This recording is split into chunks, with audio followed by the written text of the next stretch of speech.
الحمد لله نحمده ونستعينه ونستغفره ونؤمن به ونتوكل عليه ونعوذ بالله من شرور أنفسنا ومن سيئات أعمالنا من يهده الله فلا مضل له ومن يضلله فلا هادي له ونشهد أن لا إله إلا الله وحده لا شريك له ونشهد أن محمدا عبده ورسوله أما بعد فقد قال الله تعالى أعوذ بالله من الشيطان الرجيم بسم الله الرحمن الرحيم ولا تحسبن الله غافلا عما يعمل الظالمون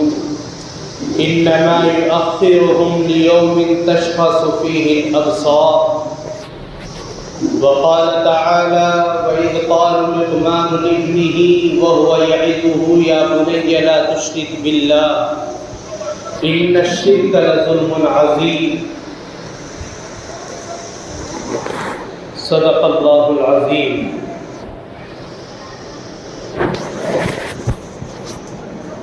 عزیزان محترم، قابل احترام بزرگوں اور پیارے نوجوان بھائیوں، اللہ تبارک و تعالی نے یہ جو دنیا کا نظام چلایا ہے، انسان روزمرہ کی زندگی گزار رہا ہے، خواہ وہ کسی بھی ملک میں ہو، کسی بھی شہر یا کسی خطے، کسی گاؤں یا کسی چھوٹی سی بستی کے اندر ہی کیوں نہ ہو، اللہ نے اس کا ایک نظام بنایا ہے. ایک نظام اللہ کا اپنا ایک نظام ہے جو برابر اس دنیا کے اندر جاری ہے، اور ایک نظام وہ ہے جس کو دنیا والوں نے مل کر کے بنایا. یقیناً اور حقیقتاً تو وہ بھی اللہ کا ایک نظام ہے. اللہ نے انسانوں کو مرتب کیا، ایک دوسرے سے جوڑا اور ایک نظام قائم کیا گیا، ملکی اعتبار سے، کبھی شہری اعتبار سے اور کبھی ایک محلے کے اعتبار سے. گویا تمام انسان ایک نظام اور ایک رابطے اور ایک اصول کے متعلق اور ایک اصول کے ساتھ میں جڑے ہوئے ہیں. اسی نظام کے تعلق سے اور اسی نظام کے ساتھ تمام انسان زندگی گزارتے ہیں. اور پھر اللہ نے فرمایا کہ اگر یہ انسان اس نظام سے ہٹ کر کے زندگی گزارتا ہے تو وہ انسان کامیاب نہیں ہوتا، وہ انسان سرخرو نہیں ہوتا. اللہ کا ایک نظام ہے کہ اللہ نے اپنے ایک نظام بندوں کو سونپا کہ تمہیں اس دنیا کے اندر رہنا ہے تو اس کلمے کو پڑھنا ہے، اللہ کے حکموں کو ماننا ہے. شریعت اللہ نے ایک نظام بنا کر کے انسانوں کو دیا کہ اس شریعت کے مطابق تمہیں زندگی گزارنی ہے، وہ ایک اللہ کا نظام ہے. اگر کوئی انسان اللہ کے اس نظام سے ہٹتا ہے، شریعت کو بس پشت ڈال دیتا ہے اور شریعت کے نظام پر، اللہ کے اس نظام پر اس انسان کی نظر نہیں جاتی تو وہ انسان گویا اللہ کے ساتھ ناانصافی کر رہا ہے، اللہ کے ساتھ ظلم کو انجام دے رہا ہے. اور دوسری بات، دنیاوی نظام جو ایک اصول اور ایک نظام اور ایک قانون اس دنیا کے اعتبار سے بنایا گیا، ملکی اعتبار سے ہو یا شہری اعتبار سے ہو، اگر وہاں کے باشندے اس نظام سے ہٹ کر کے چلتے ہیں تو اس ملک کے قانون کے خلاف زندگی گزارتے ہیں، اس شہر کے قانون کے خلاف چلتے ہیں، اور ایک وقت آتا ہے کہ قانون اس کو دبوچتا ہے اور قانونی باشندے اس انسان کو دبوچ کے اندر لیتے ہیں. کبھی وہ جیل خانوں کے اندر ہوتا ہے، کبھی وہ قید خانوں کے اندر ہوتا ہے، یہاں تک کہ اسے اپنے ماں باپ سے جدا کر دیا جاتا ہے، بہن بھائیوں سے جدا کر دیا جاتا ہے. کس وجہ سے کہ اس نے اس دنیا کے اندر دنیاوی قانون اور اپنے ملک کے قانون کی مخالفت کی، اپنے ملک کے قانون کو توڑا، اس لیے اسے اس دنیا کے اندر سزائیں دی جا رہی ہیں. لیکن وہ لوگ جو اللہ کے قانون کی مخالفت کرتے ہیں اور شریعت سے ہٹ کر کے زندگی گزارتے ہیں، یاد رکھو اس دنیا کے اندر اللہ رب العزت دنیاوی اعتبار سے شریعت کے قانون کے توڑنے پر اس کی پکڑ فرمائیں یا نہ فرمائیں، لیکن اللہ رب العزت کا جو قانون ہے، جو انسان جو مومن بنتا اس کی مخالفت کرتا ہے، جو انسان جس کو اللہ نے سانس دیے ہیں، اللہ نے اسی دنیا کے اندر پیدا کیا ہے اور عقل و شعور اسے عطا فرمایا ہے، وہ انسان اگر اللہ کی شریعت کے نظام کے مطابق نہیں چلتا ہے، وہ انسان اس دنیا کے اندر بھی ذلیل و رسوا ہوتا ہے، اور آخرت کے اندر اللہ رب العزت اس کو کیا عذاب دے اس کی کوئی گارنٹی نہیں ہے۔ اللہ رب العزت اسے کس طریقے سے سزاؤں کے اندر مبتلا کر دے، کس طریقے سے اسے عذاب و جہنم کے اندر مبتلا کر دے۔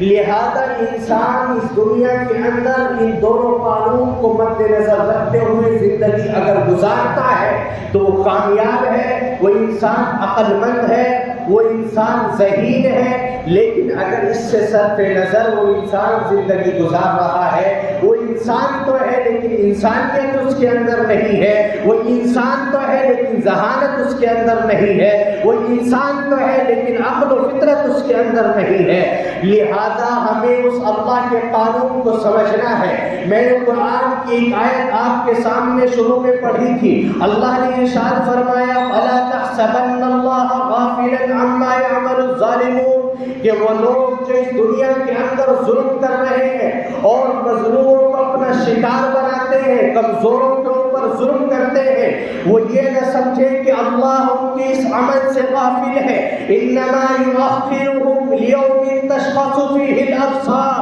اللہ رب العزت کی ذات وہ ہے کہ انہیں ایک دن تک کے لیے اللہ نے مہلت دے رکھی ہے، اللہ ان کے اس اعمال سے واقف ہے، اللہ ان کو اس عمل کی سزا دے کر کے رہے گا۔ لہذا وہ انسان جو ظلم کر رہا ہے، خواہ وہ ملکی اعتبار سے اپنے ملک کے باشندوں کے اوپر ایک ملک کا حکمراں ظلم کرتا ہو، یا شہری اعتبار سے ایک شہر کے بڑے لوگ کمزوروں کے اوپر ظلم کرتے ہو، اور آج آپ دیکھیں کہ اس دنیا کے اندر کس طریقے سے ظلم عام ہوتے چلے جا رہا ہے، آج کس طریقے سے مظلوموں کو دبایا جاتا ہے، آج کس طریقے سے کمزوروں کی آوازوں کو وہیں پر ختم کر دیا جاتا ہے، کبھی وہ ملکی اعتبار سے ہے، کبھی وہ دنیاوی اور پورے حکومتی اعتبار سے ہے، کبھی مسلمانوں کو نشانہ بنا کر کے ظلم کیا جاتا ہے، تو کبھی کمزوروں کو کمزور بتا کر کے ظلم کر دیا جاتا ہے، کبھی برادر کے اعتبار سے اس کے اوپر ظلم کر دیا جاتا ہے، کبھی سماج کے اعتبار سے اس کے اوپر ظلم کر دیا جاتا ہے۔ تو یاد رکھنا چاہیے اللہ کا وہ قانون پکار رہا ہے وَلَا تَحْسَبَنَّ اللَّهَ غَافِلًا عَمَّا يَعْمَلُ الظَّالِمُونَ، کہ وہ لوگ جو ظلم کر رہے ہیں ملکی سطح پر اور دنیاوی سطح پر، ان کو یاد رکھنا چاہیے کہ اللہ جو زبردست ہے، غالب ہے اور حکمت والا ہے، ہر چیز کے اوپر قادر ہے، واللہ علی کل شیء قدیر، دنیا کی ایک چیز کے اوپر اس کی حکمرانی ہے، وہ جب چاہے جس کو چاہے پکڑ کے اندر لے لیتا ہے، لیکن یہ اس کی مہربانی ہے، وہ ظالموں کو اور طاقتوروں کو جو ظالموں مظلوموں کو دباتے ہیں، کمزوروں کے اوپر ظلم کرتے ہیں، وہ اللہ ایک دن تک مہلت دیتا ہے، لیکن جب وہ مہلت ختم ہوتی ہے کہ اللہ رب العزت کی پکڑ پھر بہت سخت ہے۔ قرآن کہتا ہے ان بطش ربک لشدید، تیرے رب کی پکڑ بڑی سخت ہے، اور ایسی پکڑ ہے کہ دنیا کی کوئی طاقت اس سے بچا نہیں سکتی۔ ملکی اعتبار سے آپ دیکھیں کہ جہاں ایمان والوں کو دبایا گیا اور جہاں مومن بندوں کے اوپر ایسے ظلم کیے گئے کہ دوسرے حکمراں اس کے اوپر خاموش رہے، اللہ رب العزت نے ان کا بدلہ لیا، اور ہر دور کے اوپر اللہ کے نبی علیہ السلام سے پہلے اور آپ علیہ السلام جب اس دنیا کے اندر آئے اور اس وقت سے لے کر آج تک جہاں جہاں بھی مظلوموں کے اوپر ظلم ہوتا ہے، اللہ رب العزت اس کا حساب ضرور لیتے ہیں، اس لیے کہ ظلم جس پر کیا جاتا ہے اس کا رابطہ ڈائریکٹ اللہ رب العزت سے ہوتا ہے۔ حدیث اس کو بیان کرتی ہے وَاتَّقِ دَعْوَةَ الْمَظْلُومِ، اللہ کے نبی نے فرمایا کہ مظلوم کی بد دعا سے ڈرو، فَإِنَّهُ لَيْسَ بَيْنَهَا وَبَيْنَ اللَّهِ حِجَابٌ، اس لیے کہ اللہ اس کے درمیان میں کوئی آڑ نہیں ہوتی ہے، کوئی پردہ نہیں ہوتا ہے۔ ایک ایک ظالم اس نے مظلوم کے اوپر ظلم کیا، ایک ظالم نے کمزور کو دبایا اور اس کے اوپر نہتا ظلم کیا، وہ ظالم ظلم کر کے سو جاتا ہے، لیکن وہ مظلوم جس کی زندگی کو اجیر بنا دیا گیا، وہ مظلوم جس کی زندگی کو چک لیا گیا، وہ مظلوم جس کی زندگی سے سکون و چین کو ختم کر دیا گیا، وہ مظلوم بستر پر تو لیٹتا ہے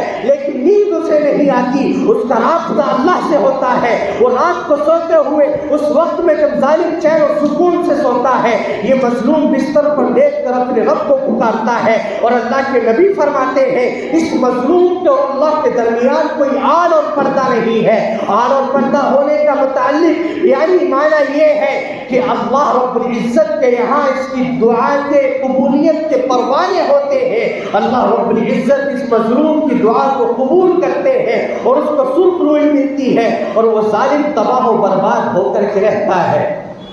اور اس سے آگے بڑھیے، اللہ کے نبی علیہ السلام کا فرمان ہے کہ مظلوم خواہ وہ کافر ہی کیوں نہ ہو، وہ مظلوم خواہ مشرک ہی کیوں نہ ہو، وہ مظلوم فاجر ہی کیوں نہ ہو، اگر اس کے اوپر ظلم کیا جا رہا ہے تو اس کے ظلم کا وبال جو اس مظلوم کے اوپر ہو رہا ہے ظالم کے اوپر ضرور پڑ کر کے رہتا ہے۔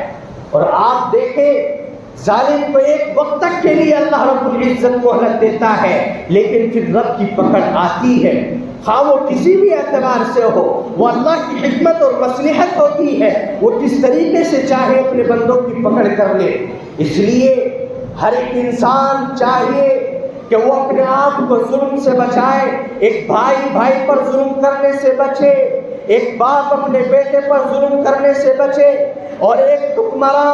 اپنی رعایا کے اوپر ظلم کرنے سے اپنے آپ کو بچائے رکھے، ایک محلے کا ذمہ دار لوگوں کے اوپر ظلم کرنے سے اپنے آپ کو بچائے، پڑوسی کے ظلم سے محفوظ ہو، بھائی کے ظلم سے محفوظ ہو، بہنیں بھائی کے ظلم سے محفوظ ہو، اور بیٹے ماں باپ کے ظلم سے محفوظ ہو، اور یہ بوڑھے والدین اپنے بچوں کے ظلم سے محفوظ ہو، تو یہ معاشرہ کامیاب ہوگا، اللہ رب العزت کی جانب سے اس کو سرخ روئی ملے گی۔ دعا کیجئے کہ اللہ رب العزت ان چند ایک باتوں پر ہم سب کو عمل کی توفیق نصیب فرمائے۔ وآخر دعوانا الحمدللہ۔